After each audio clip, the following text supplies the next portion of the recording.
Hi there, Coach Sage Canday of VO2MAX Productions here with another training talk.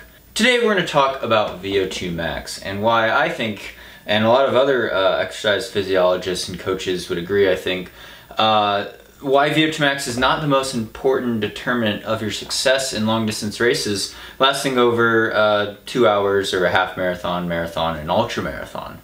Now, first of all, we can define what VO2max is, and in scientific terms, it's milliliters of oxygen per kilogram of body weight per minute of exercise. How much your maximum oxygen consumption is, basically your max aerobic power. And it's a number that's been thrown around a lot in endurance communities, and people are like, oh, what's your VO2max? Are you tested in the lab? And you know, truth be told, I have never actually had my VO2max tested. It's really ironic because obviously that's the inspiration behind the name of my YouTube channel here, VO2MAX Productions. But it is just a number, and it's something that goes down with age, unfortunately. As you get older, I'm already over the hill with VO2max peaking. Usually in your early 20s, I think, is when it's going to peak. And it's going to go down with your age as your maximum heart rate goes down. And again, it's just a number. And you know, you read a lot of running books, and that's the background I came from, obviously, with running. Jack Daniels, Pete Fitzinger, for example. And they'll say it's the most important determinant of your success in events ranging from 3 minutes to 30 minutes. Now, for elite runners, 3 minute, they might be running 3 minutes, 40 seconds for a 1500 meter race, and a sub 30 minute 10K, of course. So that's really a close range, 1500 meters to 10K. Now, anything beyond that, you start getting other factors a lot more involved, and we're going to get into that in the second half of this talk.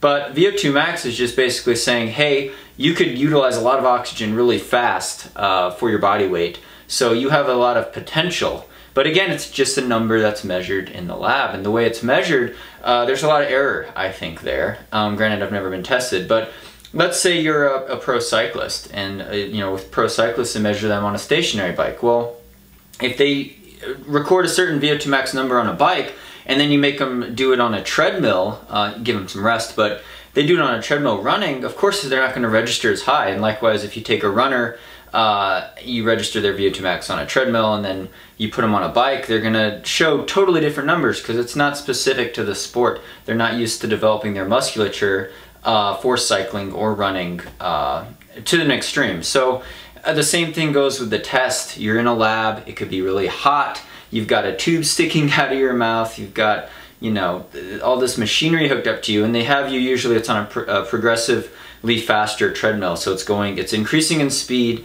and it's also, sometimes they'll go up an incline. Now, the incline part is important because if it was just measured at a, you know, like a vertical K, a straight set incline, the percent grade really matters. It depends if you're a good climber or not. Likewise, if it's measured on a perfectly flat treadmill at a certain pace, maybe you could record a different value. A lot of fast track runners might do really well on a flat treadmill or track test, but they might not do as well if it's a steep incline. And just off the top of my head, if we look at like the treadmill challenge, me against Max King versus Mike Wardian, Max King obviously has a really high VO2max, probably because he's a sub 14 minute 5K runner, 2:14 marathoner, amazing aerobic capacity, but on incline that starts changing. And I think even Mike Wardian had a better treadmill uphill challenge than Max did this spring. And so there's a lot of variation, I guess, is what I'm saying. And the best way that I've found to measure actual performance and to kind of relate it to what your VO2max number might be is to look into Jack Daniels' distance running formula book. He has these VDOT tables, and it's, instead of saying, oh, I got tested in the lab, this is my VO2max, he actually says, hey, if you race a 5K on a track, if you race a 10K on a track or a flat road course, you could use your time in that performance, or even a 3K. 3K is really good, close velocity to VO2max. You could use that performance and put it in this chart and say, hey, this is what my fitness indicates I'm at. This is my actual velocity at VO2max. And what we found is, with a lot of runners, your actual velocity at VO2max is very close to 3K to 5K race pace. I mean, you could run maybe all out in an 8 to 15 minute type of a race. And so what's more important than your actual just VO2max, if you're a runner, is your actual velocity at VO2max. And what we see in the longer races over 30 minutes, and this is applicable to every half marathon runner, and ultra marathon runner, is actually other measures come into play a lot more. And even as you get into your 30s and 40s and even older, you could still be improving in time even though your VO2 max is dropping. And that is because you are improving things in your running economy.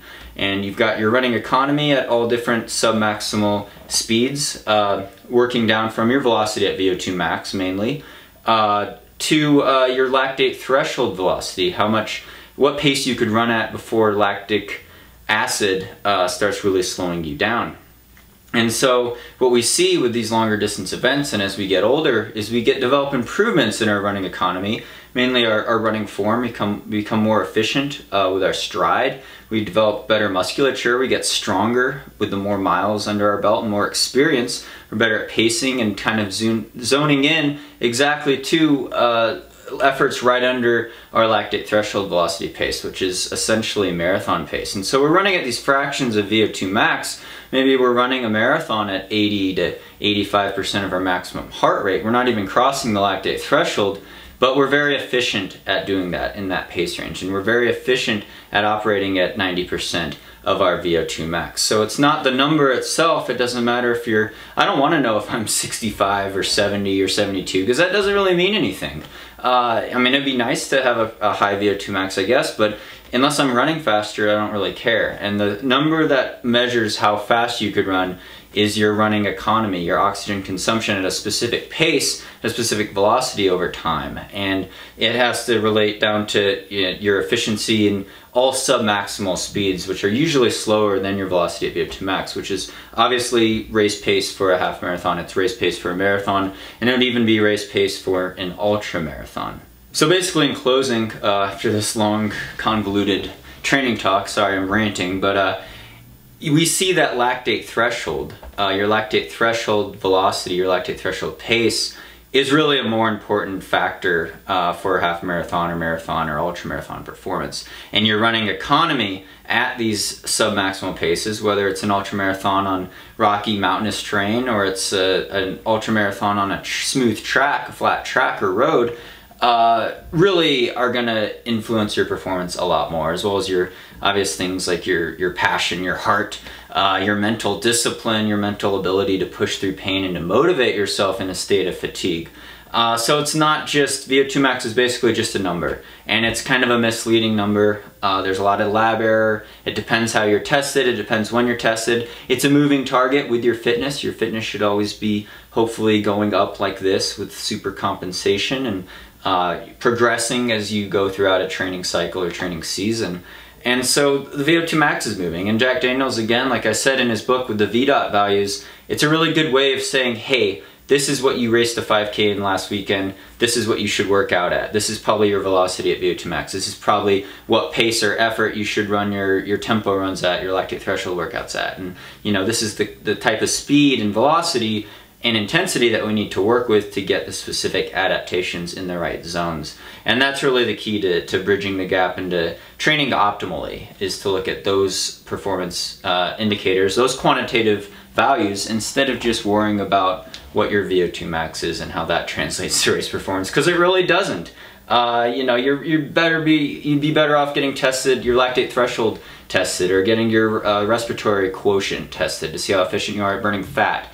So there's a lot of parameters that we could look into in distance running success, and VO2 max is definitely one of them, especially in the 1500 meters to 10K racing, but there's a lot of basic speed and anaerobic components in those events as well. So you have to look at running economy at specific velocities, because that really is the secret in my book, and that's really a parameter you should look at, as well as improving your lactate threshold over time. And that takes years to develop, so there's still hope for you if you are older than your early 20s, like myself. So thanks again for watching, everyone. Thanks for subscribing. I really appreciate all the views and comments. Be sure to vote for a training talk topic that you'd like to see on here in the future. So share this video if you like these types of videos, and stay tuned for more VO2 Max Productions.